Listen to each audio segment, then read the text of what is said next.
Hi, I'd like to welcome all of you to the International Student Orientation at Norwalk College. I hope that your travels from your home country have been easy and that you are all settling in well.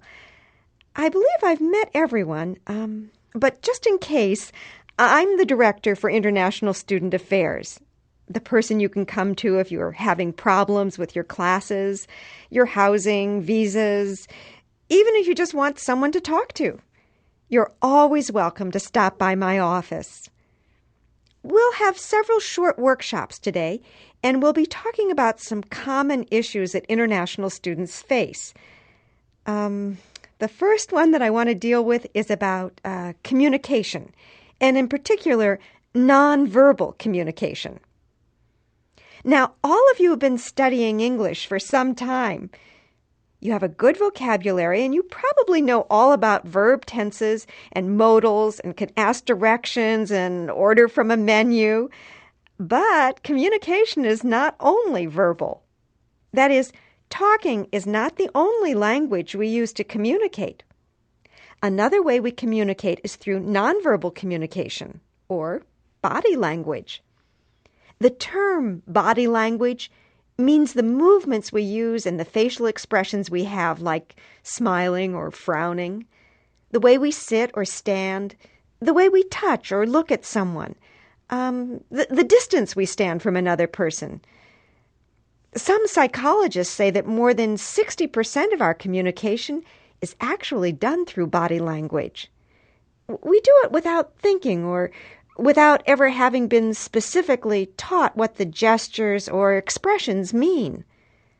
The problem is that body language is a little bit different in each culture, and this can often cause some problems with communication. Here's an example. In many places, it may be a little rude or disrespectful to look at another person directly in their eyes as you talk with them. So many international students will avoid this eye contact. But in America, we expect it. We think of eye contact as a sign of honesty and straightforwardness. American parents actually encourage their children to look people in the eye when speaking. Just imagine a conversation where an international student was trying to be respectful by not looking into the eyes of her American classmate. The American might wonder why her classmate wouldn't look directly at her, and the international classmate would be wondering why she was being stared at. The end result is an awkward and frustrating interaction. Oh, here's another one. Americans shake hands firmly when they greet each other because to Americans, a firm handshake signifies strength and power. But a soft or limp handshake is considered a sign of weakness. In some cultures, handshakes are less common, or a gentle, soft handshake is acceptable.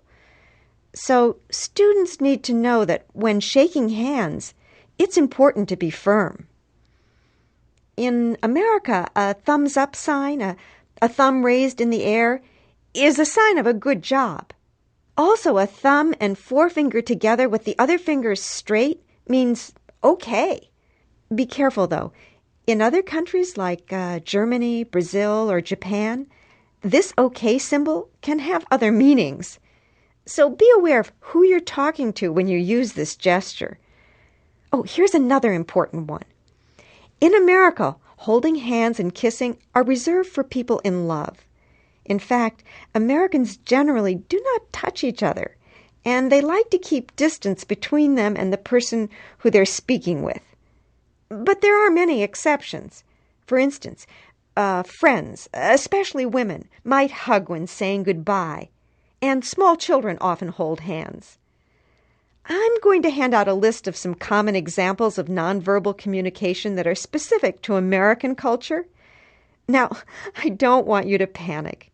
You don't need to know all of these examples of body language.